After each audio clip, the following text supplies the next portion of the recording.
welcome to Regulate Tech. This is episode 7 of 2003 with me, Nicklas, Berild, Lundblad, and... I think it's 2023, Nicklas, actually. We're having a little 2003, 2023. You know, it could work both ways. And with me, Richard Allan. I feel much younger now, yes.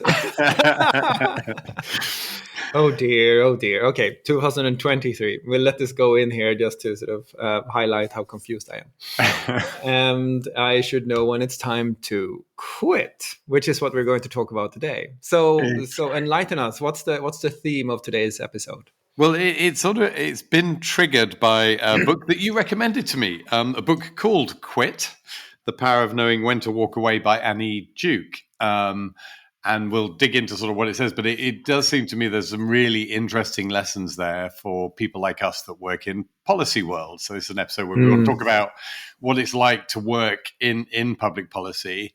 And one of the key things that one can get wrong, I think, in public policy is to keep persisting with a particular course of action when it's no longer the most useful. And so I think today we want to sort of explore that. How do you recognize when you're pursuing the wrong course of action, when you should perhaps be quitting? What are the sort of biases and things that keep you pursuing that track? And that's what Annie Duke writes about. She helps us to understand all of these forces at play that keep us going when we really shouldn't go. And really, what are some sort of techniques and tips that you can use to try and recognize when it is that you need to quit and change course? So the book starts with quite a grim chapter where she chronicles all of the people who are strewn over Mount Everest in different places because they didn't know when to quit. And to some degree, you can argue that the metaphorical Mount Everest is the legislative process worldwide, where a lot of companies' initiatives are strewn by the wayside and have simply never taken hold. But so why? So you mentioned this in the introduction. There seems to be a certain premium on persistence. We all think it's great to say, they persisted, they had grit, which is the other side of quit. But why do you think it's so hard for a policy campaign to stop? To simply say, no, this is not working. Because I remember from, my career, anytime we just said, no, this isn't working, we just need to stop and find another way. And I really tried to sort of remember if there was any concrete examples of where we all consciously said, wrong approach. And unless there's been an external shock, I think it's very rare.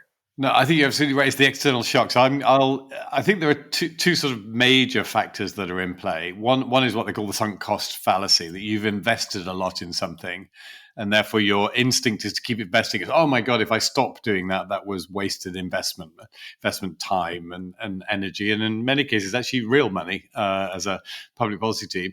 And the second is this sort of question of identity, that you start to bind your identity into a particular way of working. And it's really hard then to say, well, I'm going to change my identity. I'm going to be someone different from the person I've been pushing myself out of. So that sort of sunk cost and the intertwining of your identity, I think, are two of the major factors that keep us going down a particular path, even when it no longer makes sense. And this is an example of where your greatest strength becomes your greatest weakness, because to some degree, we actually really want people who identify with what they're advocating for. We've talked before about the difficulty of advocating for something you don't believe in, and why the mercenary version of public policy, which is often what people think that public policy is, guns for hire, it doesn't really work. So you want somebody who believes in what they're advocating for. But if they do, that belief has to be rooted in something, a story about themselves, has to be rooted in their identity, right? So how do you get to a point where you're not too closely identifying with the cause you're advocating for in such a way that you can draw on that strength? Because it's great if you have sort of this belief in what you do, and yet still not get caught in sunk cost. Yeah, I think to a certain extent it's about being dispassionate whilst being passionate. so it's really hard. So you want to get... We're becoming Zen masters here, I feel. Yeah. You want to be really passionate about the thing, but you want to be dispassionate when it comes to observing it. And actually, lots of the examples she gives are people in business where they've created a business. It's their baby, and they are passionate about building this business. but you need to be dispassionate and ruthless when it comes to making a decision as to whether or not that business is going to succeed. The fact that you love it and your love comes through is not sufficient. If other people don't love it enough, and they're not willing to pay for it, then it's just not going to go anywhere as a business. It is weird to try and maintain those two things at the same time. We tend to be more unidirectional. Either we're just being sort of cold analytical creatures looking at something we don't care about, or if we care about it, we find it hard to be cold and analytical. And I think that's, across all aspects of our lives. But if there's a trick, it's what she takes you through. Success sort of is based on not becoming so cold and analytical that you don't care about the thing, but being very cold and analytical about setting yourself criteria, for example, for when you will change course or when you're going to decide that something isn't working, however passionate you are about it. And it also seems to be important to be passionate about the right thing. There's this notion of means and ends. So if you're passionate about a particular solution, and I see this happen often, that people say, this is the only right way to do this. So let's take an example from internet history that will date us: network neutrality. Yes. So network neutrality was an interesting, and it's come back in different forms, but the original network neutrality discussion was not so much about what network neutrality set out to accomplish as network neutrality as a value in and of itself. Although it was a means to an end, to an open internet where you didn't need permission to innovate. And so I find it instructive to look at the cases where your idealism focuses more on the means than on the end, where your passion focuses more on the means than on the end. Because what we were really interested in when we thought about network neutrality was this notion of an open and free internet where anyone could start a business. And there was a worry that if you could price different kinds of traffic differently, then that wouldn't remain, that wouldn't be there. But once you settle on the method to achieve your end or your goal, the method quickly risks becoming the value that you're protecting. Yeah, you lose sight of the ultimate goal, and that's so. Is your ultimate goal that more people should have access to the internet? Is it that more services should be available over the internet? But I think you're right, defining it that the network neutrality on itself is not the goal.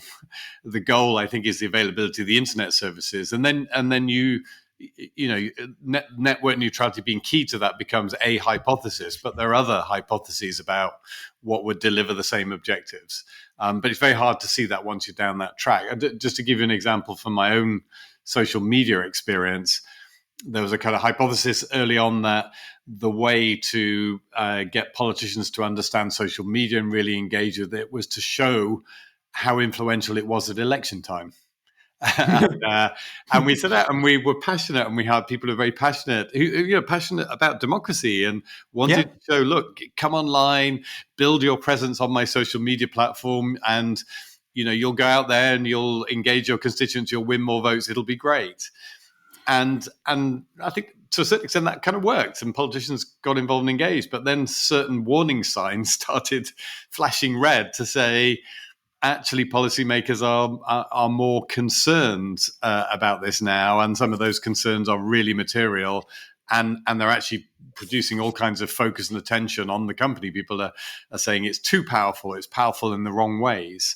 And at that point, it was really hard for these two reasons. The sunk cost, we've just hired a great big team to go out and push social media in politics. So that's a sunk cost. We don't want to just say that was a waste of money. And secondly, this identity question. We've identified ourselves with social media, great for democracy. And it's really hard to step back from that and say, social media may be a threat to democracy, or to accept that those people who believe it's a threat to democracy, that they've got any validity. We then form into these sort of warring factions, and it's lost. And now at that point, you have lost sight of the ends. And, the ends in that case, I think, were, we've built a product that we think is going to change the world for the better. Yeah. That was really the key point. And we want policymakers to understand it because we want them to encourage it, because we're all on the same side, making the world better through technology. And we've lost sight of all that. And now the end is, how many politicians have I got online, and how active are they, and all Mm. these different criteria that really aren't the main event, and a huge inertia. A huge unwillingness to quit until, as you pointed out earlier, there was a crisis, and the crisis being that politicians started saying, "Oh my God, you're too powerful, and this political stuff you're doing is one of the primary reasons I want to come along and regulate you." Mm. And all of a sudden, then the companies, "Oh, let's just row back from that a little. Let's stop Yeah. sending people out to live in the campaigns and so on." Yeah, it's an interesting example too, because to some degree, what you wanted to accomplish there was to show that this can be useful for you. But then again, when it became too useful, not just for you, but also for everybody else that was trying to, in some way, sway public opinion, then at that point it sort of breaks down. And it speaks to this question of putting in points in time where we really Mm. step back, check, evaluate, and have a good sense of, is this working or not? And I find that very rare that Yeah. we actually have those check-ins where we go like and say, okay, is this really working now? And Duke has a special version of this that I find fascinating. Tell us a little bit about that. Yeah, that's the sort of the kill criteria. At what point do you say you're going to stop doing something? And actually, that example you cited at the beginning, the first one of the climbing up Mount Everest. I mean, the thing there was before they set off, they knew what the right thing to do was, which is to say, look, if we've reached this point by this time, given the weather conditions and everything else, it is safe to continue to the summit. If we arrive later than this time, we have to turn back. The kill criteria is, have you reached there by this time on the clock? And the example she gives is they reached there, it was too late. A couple of them carried on, a couple of them turned back. The ones that turned back survived, the ones that carried on didn't. And then you can extend that to other areas. So you would look at something you're doing in policy. If you've got the kill criteria, it would say, we're going to invest a lot in lobbying for this particular thing. But if that fails and the law has been drafted in the way we didn't want by this date, or with this level of support, then we're just going to stop. And I've never seen anyone say that. Just let it go. Oh, if it's obvious now this thing has got this level of support, we just kill criteria, we pull back, and we focus on in a different direction. And the real advantage is sort of setting this out up front, as long as you stick to it, unlike some of those climbers, as long as you stick to it, is that it sort of injects this dispassionate, cold calculation back in at a time often when you are most heated.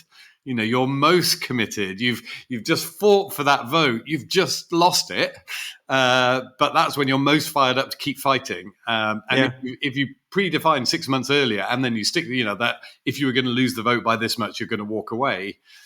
That's when that criteria kicks in. Yeah, and it's one way to think about this in public policy is that you should always have a resist/shape point. You can resist the proposal for X amount of days or X amount of time, but when you reach a certain point, you should instead actively shift to shaping the proposal, because the proposal is going to happen in some way or another. And that's another very interesting failure mode that you often find in policy teams, where they never shift into shape, or they shift into shape so very, very late that the only thing they can shape is the very minutiae of a bill or a proposal of some kind. So this notion that you should have those points set out in your projects is really interesting, and I think it's a simple thing to try. I mean, next time you're looking at a campaign, something, agree a point at which you say, okay, we're not going to fight beyond this point, we're going to shape beyond this point. Yeah. And that's something that if more people did that, I think they would be much more effective. Yeah, and to take the Everest example again, the weather, and we've used this weather analogy before. There's a certain point at which the weather is just going in the wrong direction, and again, there's a temptation to fight the weather because people back in headquarters want you to. So the rain clouds are gathering. People in headquarters go, "Your policy team, can't you make it sunny?" And you, "Yes, I'll make it sunny." And you go out and make it sunny, or you try to make it sunny, but sometimes those storm clouds they're not going to let up. There's only one way this thing is going to go. Just like once a weather system has started, it's going to keep going. And if you can see that, you do need to go back and say, I'm sorry. Like, I'm afraid I can't make it sunny. The rain's coming. Let's prepare for the rain. Let's start working on the umbrella that we need Yeah. when the rain comes, because that's much better effort than just continually going back saying make it sunny, make it sunny. And that was very much the Everest thing. It's the laws of the sort of weather cycles on Everest mean that you don't have enough time. You're going to get caught. You're literally going to freeze to death. You can't cheat that. Doesn't matter how much you want it to be different, it won't be different. And sometimes in our world, the same applies. There are massive forces, taking place, and there's just no way, however skilled or brilliant you think you are, that you can fight that weather system. And it also, I think one of the things this really brings home is that we need to be so much better at cutting the work up in pieces. So instead of saying we now are going to wage a campaign for issue X, and then saying here is the start of the campaign, and here is, when this is enacted into law, and we're going to waste, the campaign is going to be all through. We should say, okay, this is a series of bets. We're going to make a series of different bets here. And interestingly, Yanni Duke has also written a book called Thinking in Bets. That's quite good. Yeah. And for each of these bets, we're going to evaluate where we are. And if the bets are not going our way, we're going to change this. So cut up the work. Cut up the work assiduously into pieces with evaluation points. And that's actually not that hard to do, because there are a lot of natural points where you can look at, how did this look when it came out of committee? How will it look now? What's the actual option we have going forward? And then trying to cut up the work in pieces that can be evaluated often. I would guess that on average, we would benefit as a profession to have much smaller work packages and evaluate at least 10x as many times as we currently do when we're in a project or a campaign. I mean, I think it's a really good point. And again, there's often this sort of debate internally. I think we've talked about as well. How do you evaluate the effectiveness of your policy team or your communications team? Actually, they work in similar ways, and you tend to come up with these very big, grand metrics about the way shaping the environment, and the political climate, and all this stuff. And that's natural and that's instinctive. Stopping a piece of legislation, but a lot of those are either too fudgy to be properly measured, or too grand to ever be achieved. And that's in itself quite miserable. So I think to set yourself a series of much smaller goals, I just think the equivalent from the sort of software engineering side of things, yes, you can have an overall goal to say, I want to build the best website ever that everybody absolutely loves. And that's great. And we are a little bit in that world. But I want my website to be loading, faster than this number of milliseconds by a month's time. I want it to have this number of users. These sort of micro steps are actually much, much better. And so I think in policy world, we're still in the I want to have the best website in the world mode too often, and not enough in my measurable goal is X. It's something much smaller. And we're going to deem success that we achieved a bunch of small things.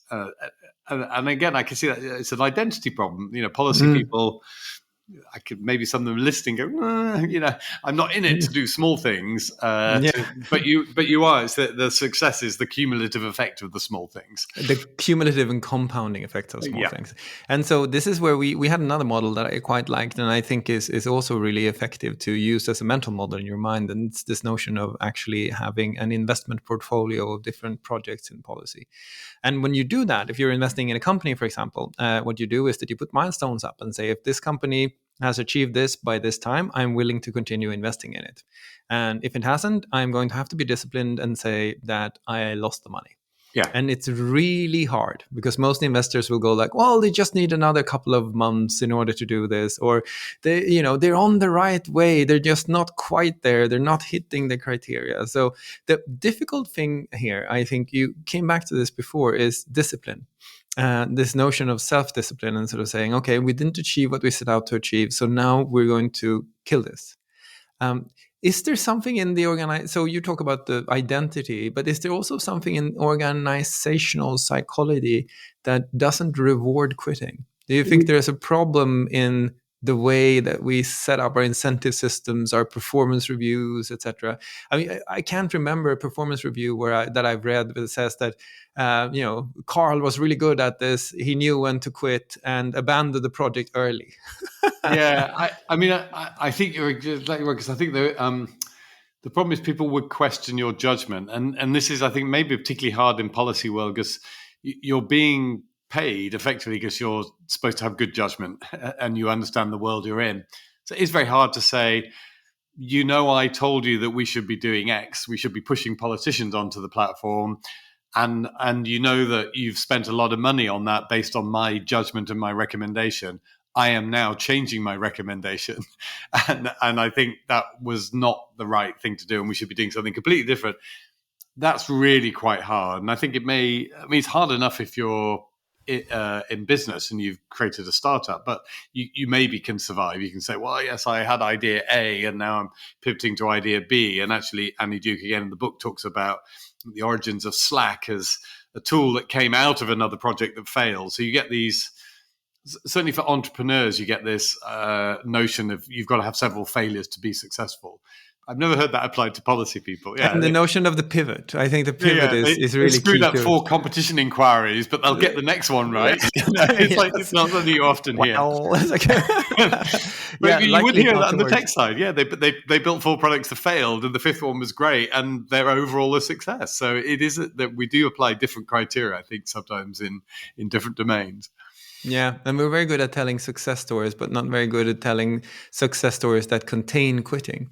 Yeah. And so the pivot is not a major narrative device in most stories that you will read about public policy or about politics even. I think this is where it's really related to politics, because politics can be very much the same. I mean, if we say we have sunk cost and kill criteria problem in public policy, I would argue that politics has even more of it. So if you look at the political side, it's hard to find politicians who stand up and say, oh, I propose this, but in the light of new evidence, I've updated my beliefs and this was the wrong thing to do and we should now do this instead.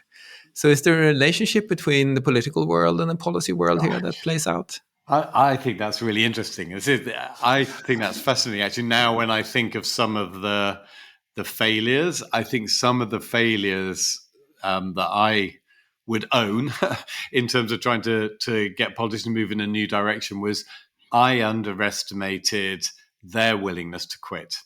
And they've gone out in public and said, we're going to regulate, tech companies this way. And I have made the assumption that somehow I can, through force of logic, move them in a different direction. But for all the reasons we've just been discussing, the politician has got sunk cost. They've invested in drafting the law one way. They've very, very strong identity now associated with it. They've championed doing X. The last thing they want is some, idiot from a tech company coming along and telling them why. And actually, she also talks about that. Actually, in some ways, that the worse an idea, the more that people will sort of hang on to it. She talks about people who believe in, these sort of millennial cults where the world's going to come to an end. And you would think that when the world doesn't come to an end, they would go, oh, I was wrong. I'll quit the cult. I'll move on. Actually, a lot of them stay with the cult and create more and more sort of fantastical rationales for why the cult was right all along. And the world is actually going to end in another 3 months or another 6 months. And that actually echoes, I think, some of the political conversations you and I have had where we've gone along and thought we'd won on the basis of logic, and actually only reinforced, in some cases, a politician's determination to stick with the course that they originally set out, and to trash us even more for having tried to divert them from it. And I think even wider than that, I actually think that's what's rewarded in politics. Persistence or grit is rewarded much more than quit.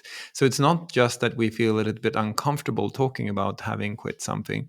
If you think about sort of what is really rewarded at the election urns, sort of in the elections, it is persistence. And that's a fascinating psychological phenomenon too. We're sort of, oh, he's not a quitter. Or we'll say, they're driving their their position so strongly, even if that position may be wrong. So maybe there's something in the political system that sort of echoes through everything down to policy, where persistence and grit is valued as signs of strength rather than the opposite. So where is the root node of this problem, the root cause? What could we do if we wanted to change it? We can put kill criteria in for policy. And I actually do think this is interesting. I do think that if you're in a world where people are entirely focused on grit, you can win by adopting a strategy that allows you to quit.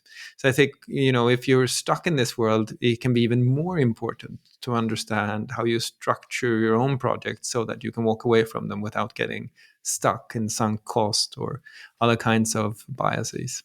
Yeah, so I think to a large degree, the answer, if there is some, and the guidance is really that this is an unconscious bias problem, and actually a lot of the benefit comes from surfacing it. So I think once you've sort of internalized and yes, have some techniques and methods for making sure that you stick to it, but once you've internalized the fact that you are going to behave in this way, you're going to behave in this very dogged way, and you recognize that your instincts to see doggedness as positive may get you into trouble.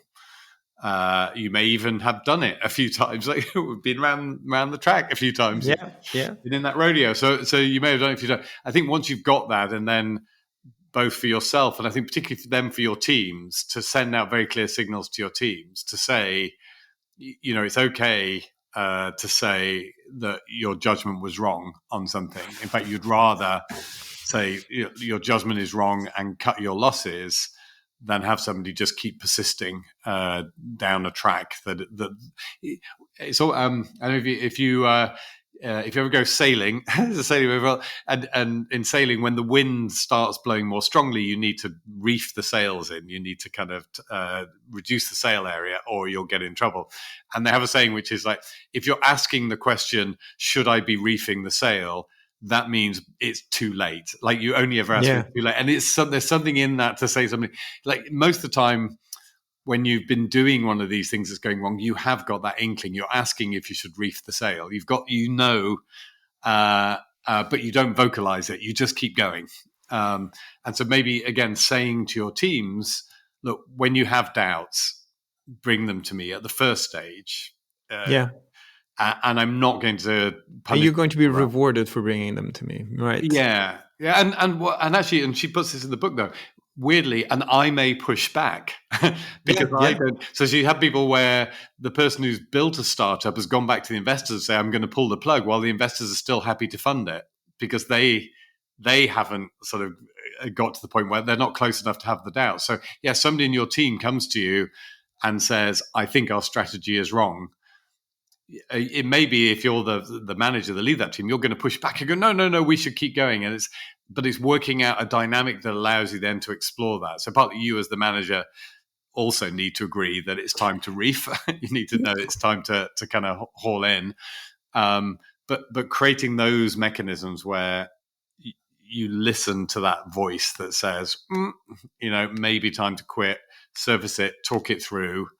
And develop mechanisms for making a change. That may be a case where you need to agree the kill criteria. So I think you do, because if you have that beforehand, you will know that if you push back against better judgment, because you know what the kill criteria are. Yeah, but it may be at the time you form it, somebody in your team comes and we've been lobbying against that law. I actually think the weather's changed. We're not going to win it. And there, as the manager, the conversation is, so what should be our kill criteria? We might not kill it today, as the first time you've raised it, but we'll agree together that if it reaches this stage, when we speak again in a month's time, we're going to quit. And that's actually easier in some ways for both of you than it is. Because then you've agreed a new point where you can evaluate together. Yeah. You've added the dispassionate bit in, the cold calculating bit into something which is otherwise, they're maybe too scared to say it to you. And when they do say it to you, you're maybe like, feeling bullish, and you're actually maybe a bit scared because you're going to have to go back to someone else. You're going to have to go up the chain, and it's like, whose job is it to tell Mark Zuckerberg that the legislation that he doesn't like, that his policy team is not going to do anything about it because they've decided to quit. Yes, Not exactly. quit the company, but quit that particular exercise. Yes, and they would very much like to be rewarded for it. Thank you Yeah, very yeah, much. but Yes. pay us anyway. Yeah. Yes. There's another thing here that I found fascinating in Duke's book, and that was she has this. I don't think I remember the stat exactly, but there's a difference between amateur poker players and Yes. professional poker players in that professional poker players play much fewer hands. They fold more often. I think it's like 3 out of 10 they play, whereas 7 out of 10 is what the amateur plays. And that to me suggests another version or angle on the quit issue. And that is, as a policy team, do you say, yes, we'll fight this bill too often? Do you take on too much? Do you Yeah. sort of have too many running campaigns? Should you really just play 3 out of the 10 hands you're dealt in the legislative space rather than playing 7 out of 10 hands? I think that's a really good point. That struck me again when I looked at it. I had exactly the same thought there. And I think there were two sort of things going on. One is this just as a policy team, the idea is, I need to be busy and across everything. And I used to sometimes think that, look, if another company's dealing with it and is closer to an issue, just let them get on with it. But there's this idea of, we've got to be across everything or we will look bad, and a certain amount of kind of FOMO going on. You're not going to be part of that thing. But I actually think, yes, you could be, in many cases, a more effective policy team if you said, these 2 or 3 things we'll focus on. There's 5 or 6 others that are interesting, but I'm not going to deal with them. Interestingly, when I started, I think you started Google back in the day, we started in much smaller teams. Yeah. Where that was necessary. You just didn't, they had like 3 people and 30 countries and 300 pieces of legislation, and you weren't going to cover everything. So you by force of resources, you had to sort of be narrower. Then as you build your policy teams up, you start to get the idea and cover everything.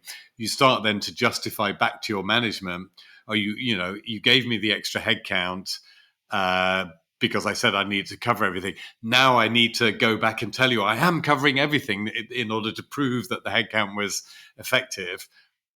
And you can end up sometimes with a bigger team that is less effective because it's now spread too thinly. Yes, and if you had taken that same headcount and put it on the projects you were already working, you might have been much more effective. And I think there is a trick here, which is really figuring out, to your point, where on the margin can I make the most difference? And it has 2 steps to it. One is that you have to understand what you uniquely as a corporation and as a team can do. So you have to figure out what's the difference that you bring that can then make a difference in the case that you're looking at. And if you're really honest about this, it's probably, I would argue, around a tenth of the current projects that you're running where you have a difference that makes a difference. And I really think that if we were much more parsimonious about the choices we make in terms of taking something on, we could also be much more effective. But there's almost like, I think you said it well, there's a need to be seen to be doing something. And not just, and this is interesting, not just vis-a-vis the company itself, because I think there is some of that happening too, where you sort of want to show that, yes, we're working on that, yes, we're working on that, because you never want to be able to say no, or you never want to have to say no, we don't believe that's important, because there's always someone who thinks it's important.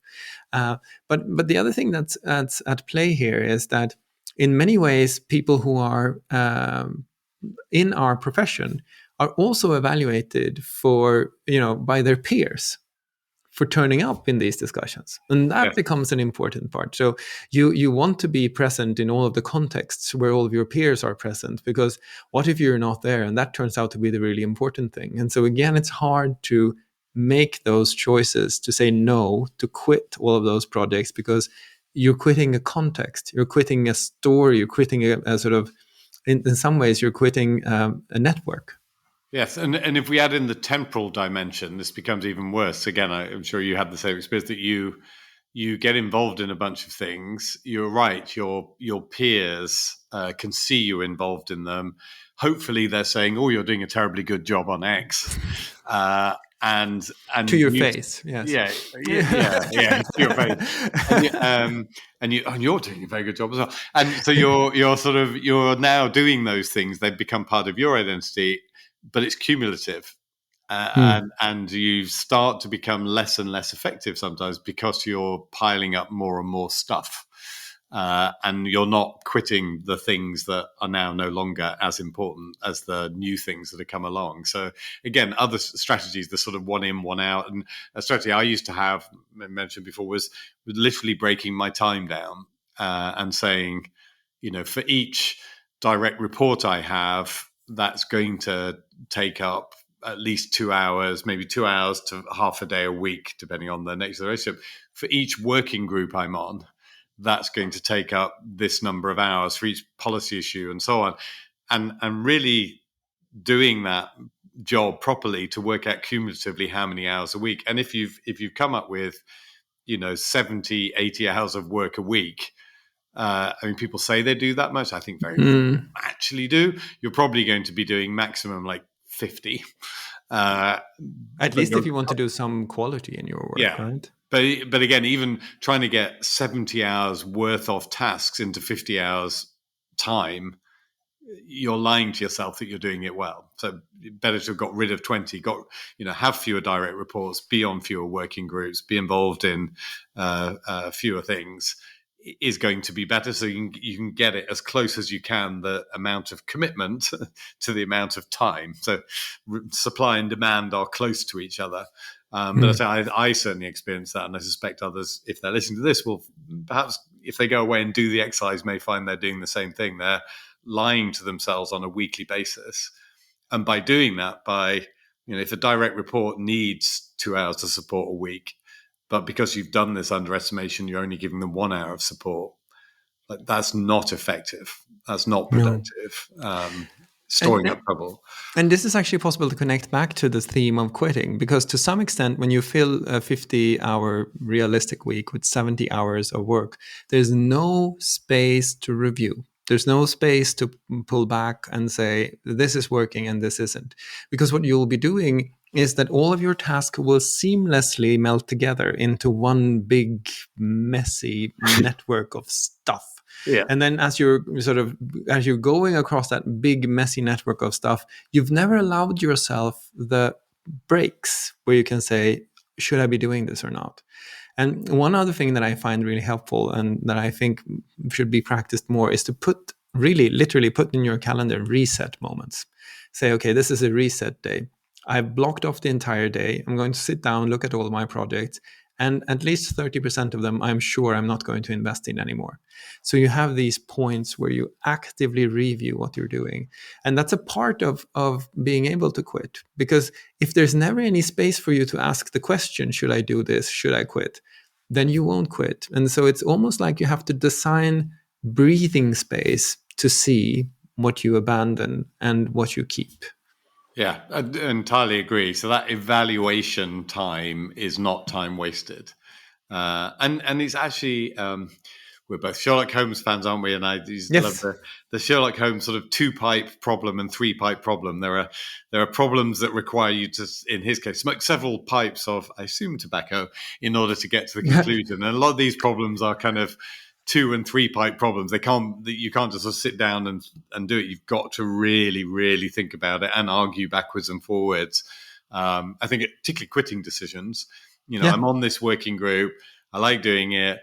But is it really valuable? If I stop doing it, who else would do it? What else would happen? What would actually, all of that is a 3-pipe problem in a lot of cases. So it's got to be a serious amount of time. Otherwise, what you do is either you don't make the decision. And again, it says that status quo is still a decision. Not quitting is a decision. Critical. It is. So you make a decision to keep doing it by not finding the time to really think through whether or not you should be doing it, or you sort of quit on a whim, in a panic rather than in a planful way, and then end up often bouncing around and not really properly quitting because you didn't have a plan for quitting. Yeah, exactly. Because it's worthwhile pointing out here that there's a difference between quitting and failing. Because Yeah, quitting is consciously making the decision that this is not where I'm going to invest more of my time, resources, efforts, and passion. Failing, however, is not getting even to that point, but just dropping things because you no longer have the ability to perform them at a certain level. And I think quitting actually is the more elegant way of reprioritizing what you're doing. But I think failing is what you end up doing when you don't quit. It's not as if not quitting leads to you being persistent and successful across all of your projects. No, you're going to fail at some of them, and you can't even control which ones they are. So you have suddenly injected a certain amount of randomness into the process. So there are some of these projects that are simply not going to work out because you didn't give yourself the time, and the ones that you should have been quitting are eating your time. And so the way you fail now is random. One part of quitting is sort of figuring out, okay, where do I actually really want to stop before I fail? yeah, And I think that's also really important. The alternative to stepping back, reviewing, consciously rebalancing your portfolio, etc., that I have seen some people use, consciously or unconsciously, is catastrophic quitting, where you just quit everything you're doing once a year, and you say, I'm going to, like, from zero replan all of my priorities. Nothing gets across the line automatically, but I have to choose everything I do. That requires much more discipline, I think, than rebalancing your projects, because it's really hard not just to let legacy projects sort of roll over into the new year. yeah. I think the risk of that is you may also have spent half the year doing the wrong things because you've allowed them to accumulate. So what were you doing the few months before you do the catastrophic quitting exercise? You Yeah. know, and so there's a risk. It's an excuse then to let things sort of build up. So I think the planful stage one is good. I'm just thinking as you were speaking there, the sign of a grown-up relationship between a manager and somebody in their team is when the manager can say, "So I really think you should think about quitting this thing before you fail." Yes. And that is seen, but I mean, genuinely, that's seen as a kind of positive coaching Yeah. experience because you should be able to have that kind of conversation and not all get upset about it, or and maybe the employee says it back to the manager. You're not managing me very well, so I think you need to quit employing me because you're failing at it Yeah. because you've got too many direct reports, and that would be a very kind of healthy dynamic if everyone had that kind of perspective. I Easier said than agree. done. Easier said than done, for sure, but it would be very healthy. And I think a version of this that is should often be used, at least, is this notion that if you're working on your top three things and your manager steps in and says, "Hey, could you do this thing too?" Your question back, you should always feel empowered to have your question back be, "Which of these three things do I drop and quit?" Yeah. And I think that's something that it's good advice from Stephen Covey, in his book Seven Habits of Productive Successful People, whatever it's named.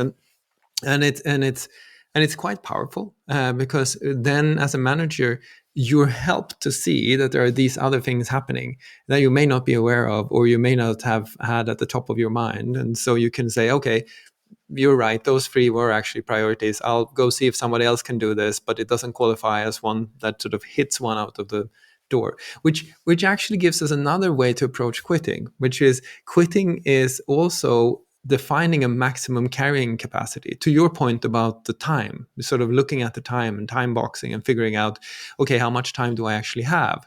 And if you also define carrying capacity, where you say, you look, I have three things I'm going to get done this quarter. These are the three things. And if anyone wants me to do anything else, they'll have to help me understand which one of these things should I drop. So by restricting the available capacity very clearly and publicly and articulating that to colleagues and teams, you can sort of build quitting in if somebody wants you to reprioritize, which is also an interesting approach. Yeah, it's there's sort of rationing. So maybe needs to write a book with ration, which is the other side. Because Yeah, there's it's the good. quitting, and you're right, it's rationing. Is it really interesting? I'm doing this recording from the House of Lords, where I occasionally hang out in the British Parliament, and we come to the end of a legislative session. When you reach the end of legislation, there may be 20 things that people want changing in the law, but your carrying capacity point, you can really only get through 4 or 5, and you have to work out you have a ration number of changes, and then you have to quit the other 15 or 16 that you can't get through. And there's a whole process, but there's a forcing function there. The law has to be passed by this date, and we're forced then to really kind of figure out what the priorities are. And there are conversations, very sort of complex conversations between all the parties about what they want to prioritize and what they want to get through. And again, maybe there's some mechanism there that could usefully be read across into a business to say, how do we force everyone to get together and take the 20 things they want to do down to the 4 or 5 that's realistic? And be rationing what we can actually do. There's a I think you probably heard this too, but there's a great story here about Warren Buffett and how he helps his CEOs prioritize. He sort of says, write the 10 most important things that you have to do. Circles the top 3, if I remember this anecdote correctly, and it says, those are the things you should do. And then he circles the other 7, and he says, well, you know what this is? This is your at no cost do list. You are not allowed to do any of these things before these 3 are done, because this is what's going to detract from your focus. This is what's going to suck your energy if you even allow it to sort of enter into your daily practice. So by identifying the 10 most important things, saying the top 3 are the ones you're going to do, you also gave yourself a do not do list. Yes. The do not do list is a version of quitting in a sense, because it sort of gives you this very strong instruction that you cannot do anything that you thought was really important until you get the most important done. Yeah, because they obviously, those are the things you're obviously attracted to, the things that you're most interested in, which is I think that's an interesting solution. So, not intended to be a downbeat episode, but it is really important to know when to quit. And it's an art that I think is very hard because of some built-in dynamics in politics where persistence is often rewarded. But the recommendation from us would be, if you're working cross-policy projects, cut them up into smaller portions, put in kill criteria, and regularly feel that you have the mandate to say, I'm working on this. If you want me to do something else, tell me what I should quit. Those are sort of some simple ways in which you can bring the insights from Annie Duke's excellent book, by the way, that we warmly recommend people read into your daily public policy work. Yes, absolutely recommend it. Quit, The Power of Knowing When to Walk Away. We'd highly recommend it. And we should probably follow that advice and then quit this session so we can find this. now is the time to walk away in 2003. Yes, 2002. Anyway, so we can find this episode on your website, which is www.regulate.tech. Thanks, and we hope to soon have you with us again.